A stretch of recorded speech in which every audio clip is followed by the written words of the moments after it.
All right, Shalom. This is Brother Tazabah from the GMS Birmingham camp. I want to start off by giving our glory, infinite praises unto Yahweh Shem Yahushua. Double honors to my apostles and the elders of Great Millstone that teach and that rule well. And salutations unto the Akim throughout the four corners that are putting their life on the line week in and week out. All right, I just wanted to come real quick. Lord willing, this lesson is edifying and go into a breakdown. Revelations, the 9th chapter. All right, 1 through 12, because it's going into the bottomless pit. And speaking on World War One, because these are the prophecies of the scriptures. And when you can better understand the prophecies, you can see that, hey, Yahweh Shem Yahushua is first and foremost. He has given us the Holy Spirit. He's dealing. Hey, and we're in the time of prophecies being fulfilled, man. All right. Now, this is the 5th trumpet. It says, Revelations 9:1. And the 5th angel sounded, and I saw a star fall from heaven unto the earth, and to him was given the key of the bottomless pit. Now, the bottomless pit is Europe, and it's a bottomless pit because nothing can grow there, man. Everything, a lot of stuff in Europe has to be imported, man. All right, just like Israel. All right, because speaking to Israel, hey, the true people are not there. All right, verse 2. And he opened the bottomless pit, and there arose a smoke out of the pit as the smoke of a great furnace, and the sun and the air were darkened by reason of the smoke of the pit.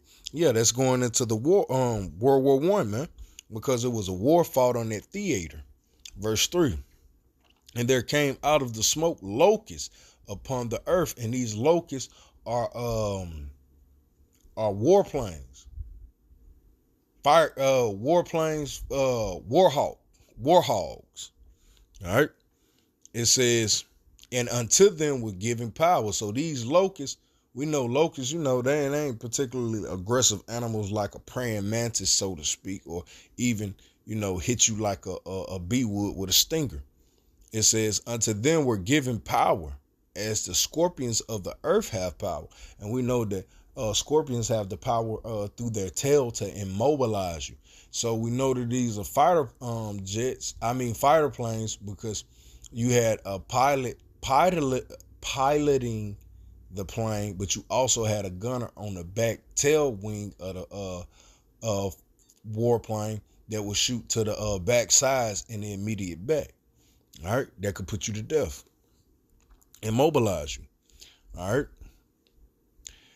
And it was commanded unto them that they should hurt not the grass of the earth, neither any green thing, neither any tree, but only those men which have not the seal of Yahweh Shem Yahushua in their foreheads. So that's going into the elect's grandfathers. All right, the forefathers of the elect, men that you see today. He didn't fight in World War One, but his great great grandfather did. You see, so these were men, and these men had a mark that the Lord would not allow this man to fall in the battle. Why? Because he was supposed to bring forth seed of righteousness later. All right. And the elect man would come out of his loins. And how do we know that is speaking to man? I'm gonna just pull one quick precept, and this is just a cut to even Genesis when it was speaking to the not eating of a tree. Salaki, enslaving today. All right, this is Mark chapter 28, verse 24. It says, I'll read up. And this is Yahushua that took this man by the hand. And he took the blind man by the hand and led him out of the town. When he had spat on his eyes and put his hands upon him, he asked him if he sought aught. And he looked up and said, I see men as trees walking. You see? So this is what he saw spiritually. Now later on, it say he saw clearly. All right. So that man that he seen as trees walking were men. All right, when he was given the sight. So that's how the Lord sees us. It's trees. All right. That's why when you go here in Genesis 2:17, but of the tree of knowledge of good and evil, thou shalt not eat of it. For in the day that thou shalt eat it thereof, thou shalt surely die.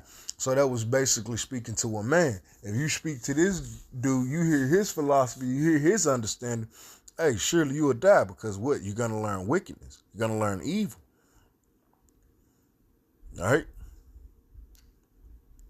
So let's go back. Revelations 9. All right. 9:4, I read back. And it was commanded them that they should not hurt the grass of the earth, neither any green thing, neither any tree. So that's man.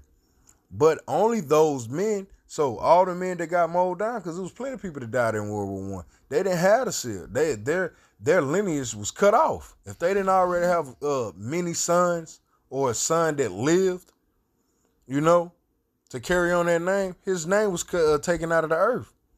But only those men which have not the seal of Yahweh Hashem Yahushua in their foreheads. You see? All right, continue. It says, and to them it was given that they should not kill them, but they should be tormented 5 months.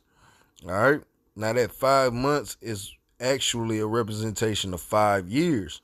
That's how long World War I lasted, from 1914 to 1919. All right.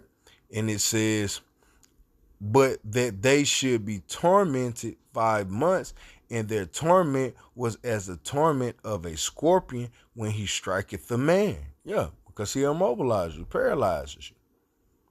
You see? And it says, and in those days shall men seek death and shall not find it. Yeah, you just remember Lieutenant Dane from Forrest Gump. He wanted to kill himself, man. Look at all these countless other war movies with dudes. It was mercy kills being put out. Why? Because they should seek death. He didn't want to live on with life with no legs or no arms. He got both his legs but no arms. He got both his arms but no rod and one leg. Like, nah, man, you rather die. And the pain was excruciating because they didn't have the medicines back then that they had now. All right. It says, and in those days men shall seek death and shall not find it, and shall desire to die, and death shall flee from them. Yeah, because it was you was gonna get this dude. I know it's a dude big here in Alabama. Damn, I forget his name. They did a Hacksaw Ridge was based off this guy, where he saved many dudes that they probably rather have died, man, over there than live a life with only your stomach and your upper half, man. You know? Death shall flee from them. So death didn't find them. So they just had to live out their life with no hands, no legs, unable to kill yourself, but wanting to die. Because this ain't how you envision life to be. You wanted to come back a war hero, but yet you came back a worm. You see? It says, and the shapes of the locusts were like unto horses prepared unto battle, and their heads were as it were crowned like gold, and their faces were as the faces of men. All right. Now, going into the locusts that were like unto horses prepared into battle, all you got to do is just think of those heavy metal warplanes in that day, man. All right, just like a horse being put on battle arrayment, battle armor. All right, and it says, and on their heads were as it were crowns like gold. Yeah, that was the pilot helmet, the aviator helmets. All right, for bullets ricocheting through the whatchamacallit if it were to come to, and their faces were as the faces of men. All right. And they had hairs as the hairs of women. All right. and their teeth were as the teeth of lions. So that gold crown and their faces as the faces of men, that was an actual man, and their hair was as the hairs of women. That was the pilot. Like this.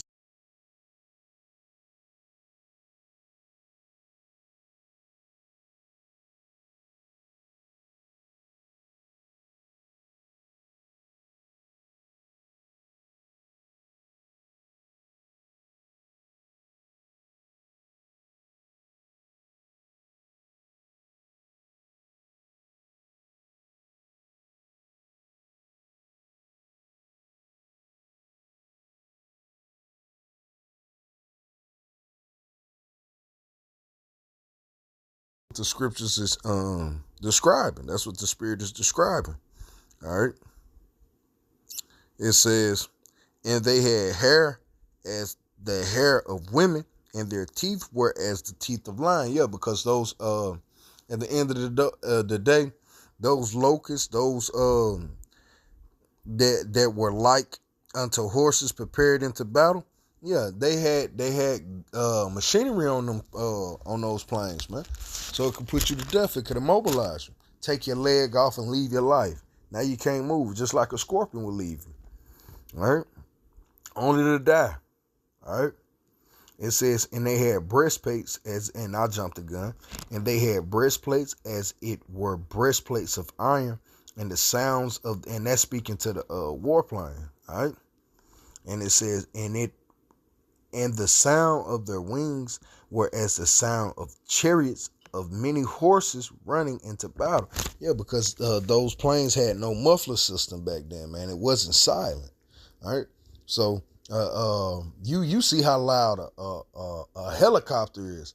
Imagine those planes back then of those days with less sophistication that we have now. And this helicopter loud as hell now. What more for a plane? You don't hear a plane because of the muffler system. But a helicopter, you can't put that muffler system up there, so to speak. You see? It says, and they had tails like unto scorpions. So it's re-describing or reiterating the look of the plane. It had breastplates, so it was a metal plane. The sound of their wings was the sounds of chariots of many horses running into battle. So those propellers on those wings were loud as hell, man. So that goes into a World War II plane.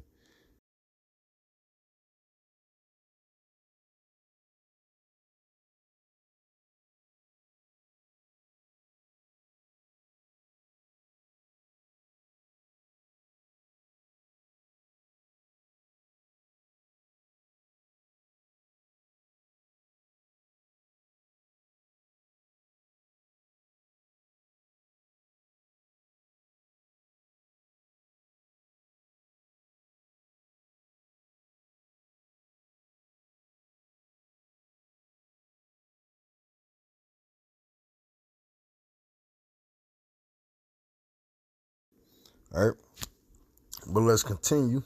It says, and they had tails like unto scorpion, and there were stings in their tails, and their power was to hurt men 5 months. Yeah, so during that war, these planes was tearing a tan man ass up, man. You see, it was tearing these heathens ass up. All right, and hurt them 5 months. That was that 5 years from 1914 to 1919. All right, verse 11. And they had a king over them, which is the angel of the bottomless pit, whose name in the Hebrew tongue is Abaddon, but in the Greek tongue hath his name Apollyon. Apollyon. One woe is past, behold, there come two woes more hereafter. So let's get into that angel of the bottomless pit, and that's Kaiser William.